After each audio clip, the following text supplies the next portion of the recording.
I'm making good progress with the shed, and the last one I got the ceiling put in, lights, and got those hooked up. And the way I did that was I ran an extension cord that goes through the bottom of the wall and it plugs into the outlet on the back of my shop, and it powers this single box here with two outlets in it and a light switch, of course, for the lights that goes up there. And that's the extent of the electrical for here. I don't want it anymore. So the next thing I did was I went and I got more of the particle board. I can only carry around 6 sheets in my van. So basically I got this half of the shed done. I need another 6 to do this other half over here. And you know what? It really makes it look a lot bigger when you do that. Now I decided not to insulate the walls. I insulated the ceiling, yes, that was important I thought, but the walls not so much, because I don't intend to do much work out here during the winter, and the benefits of insulating the walls will probably not be seen as much as the ceiling. Now, like I said, I did the walls on this back half with particle board.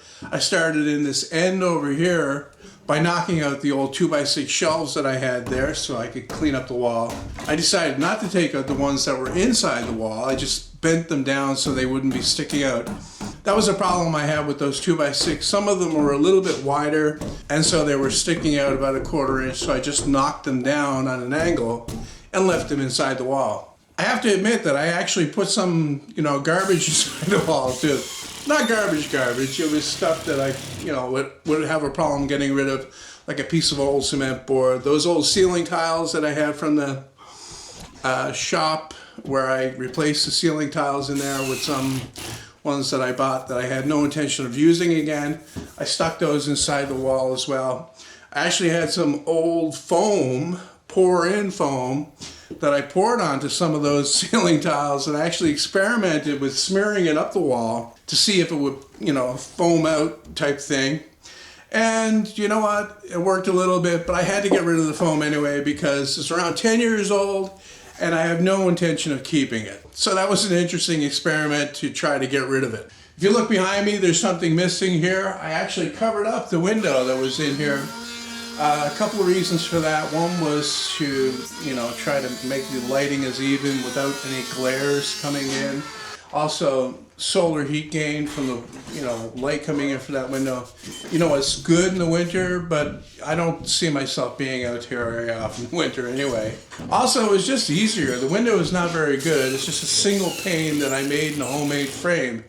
And I was thinking about replacing it with a window that opens, but then I didn't see the point of going through all that work for something that I probably wouldn't open very often. You guys thought I was kidding about the crown molding, but no, I made a very simple one. It's just a strip cut on an angle, and I used it to cover the gap that's up there where the sheet meets the ceiling.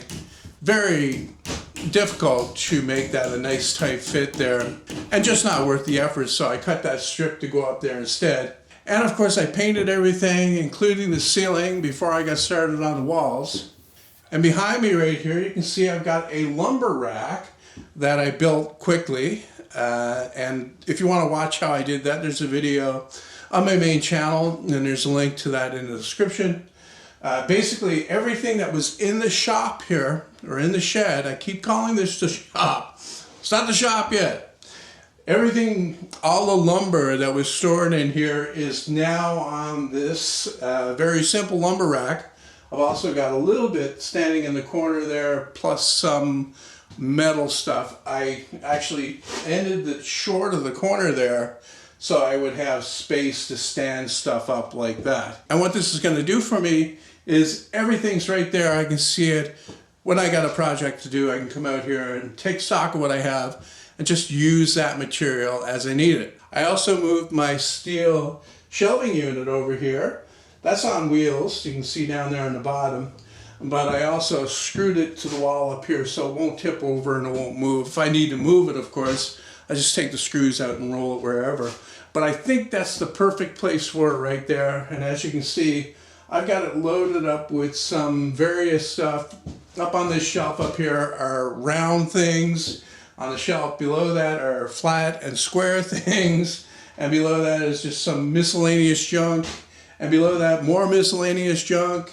And then the bottom is even more miscellaneous junk, but all of this stuff was already in the shed and it needed a place to go, and this is perfect for it. Now up on the top shelf, I've got my chainsaw and leaf blower and the oil and all that. However, I would like to build another shed before the summer comes to an end, a smaller one for that type of stuff and for the stuff that doesn't belong in here. So what I got left to do here specifically is to go get more particle board for the walls here. I need 6 more sheets, like I said, to finish this around. Maybe 5 because the door is here. So yeah, I think 5 will do it. Anyway, I'll get that done, and I also need to build a cart for my welding machine down there. What I'm thinking about using is a stand-up dolly. I have 3 of them here. I could use one of those for that. That would be probably the best thing. Allows me to have the welding machine on the bottom, you know, nice rubber wheels and all that. I can move it around where I want to, although I don't see myself moving it very far from this shed. I would like to wheel it out through the door though, and that would make it easy to do. The steel table still has a pile of junk on the top, and I'm thinking that probably the best place for this is more in the middle here.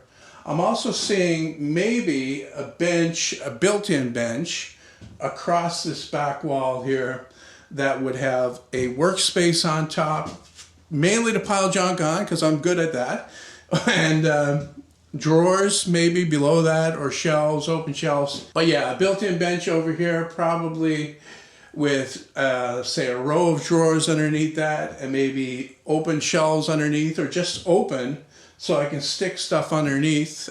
Maybe the plasma cutter would go underneath there. The plasma cutter is light enough that it doesn't need to be on a cart anyway. And then above that, I don't know, open shelves or even a tool board.